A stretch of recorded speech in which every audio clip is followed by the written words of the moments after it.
Hi everyone, welcome to our CliniScrips Podcast, where we explore how AI is reshaping the future of mental health care.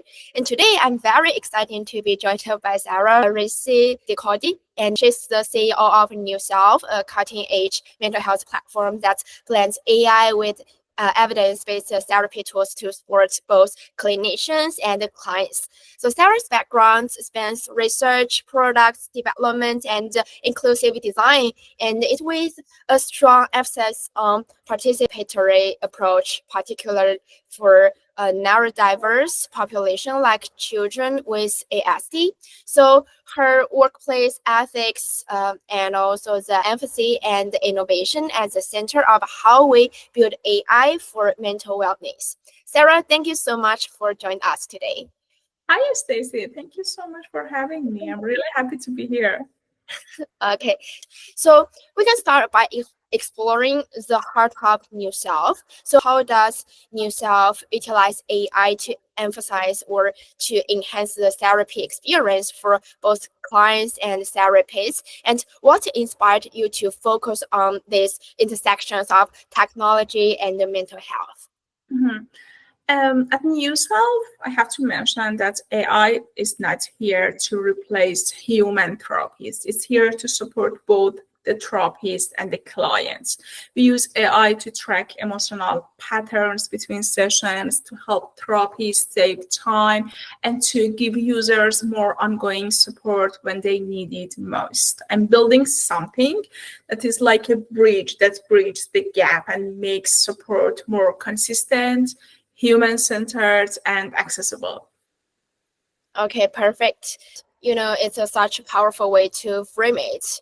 Like what CliniScrips think, like AI not as a replacement, but as a bridge, right? I love how you're using it to extend support beyond the therapy room, making care more continuous and responsive, especially during those in-between moments when clients often need it most. And that really ties into your research focus as well, right? And you've done a lot of work around, let me say, like the participatory design, and particular with children on the ASD. So, how has involving users in the design process, especially like the neurodiverse individuals, shaped the effectiveness and the real-world usabilities of the tools you are building? Mhm. There are many applications and platforms in the mental health space designed for people with special needs or with just the goal for the mental health, but most of them follow standard design components. But in participatory design, we wanted to try something different. We decided to ask users directly to involve them in the design process and let them shape the educational or therapeutic space for themselves.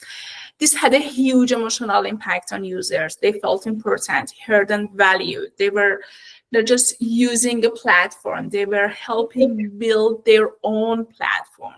And once the platform were created, we ran a comparison test. One platform used the standard design elements created by application designer, and the other was built using participatory design with direct input from users. And the result was very clear. The engagement rate and the effective rate were increased because the participatory design version had significantly higher positive outcome. And during my research, I noticed when users are involved in building the tools they will use, they feel a strong sense of contribution. Like, for example, some individuals struggle with color recognition, some have a strong emotional attachment to certain objects, some of them have phobias to some creatures or shapes, or some have like highly sensitivity to colors or visual complexity. Imagine we have to design a platform for all of these users. With participatory design, we create tools that are safe, comfortable, and more effective for a wide range of people. And yes, I think in nowadays also we have some this personalization in YouTube, Spotify, not for the design, but they create something that which has been personalized for each user. Yeah, well, that's such an important distinction. Rather than designing for users, but you are designing with them, right?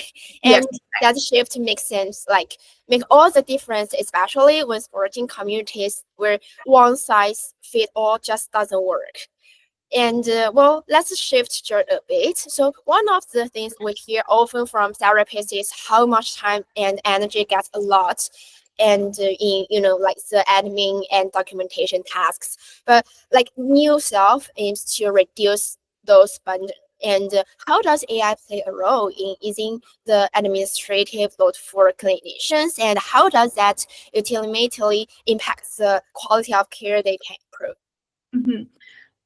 During our initial study, we noticed that one of the biggest frustration we heard from therapists was the amount of time they spent on paperwork, reports, and admin tasks. But at NewSelf, we designed our AI to help with exactly that things like organizing session notes, tracking client progress, and suggesting helpful summaries. But it's not just about saving time. We also help therapists to manage their time, their financial tracks, their revenue even, and most importantly, allow therapists to focus more on their clients' actual mood, progress, and treatment instead of getting stuck in like some routine admin tasks. The goal is to help therapists do what they do best, which is care, while the platform supports the rest.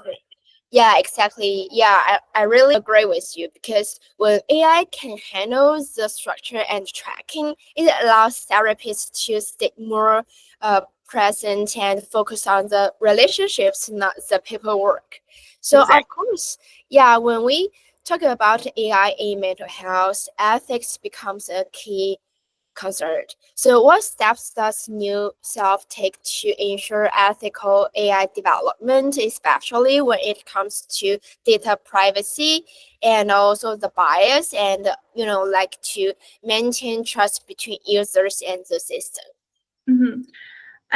When it comes to mental health or generally the health and AI, I think it's not optional anymore. It's absolutely essential. So we take stronger steps to protect user privacy, like encrypting sensitive information and giving users full control over their own data. And the most important one is that we constantly review and test our algorithm across diverse groups to reduce bias and make sure our AI supports all users fairly. Oh, that's pretty great because this is also one thing that CliniScrips is working on, and I couldn't agree more.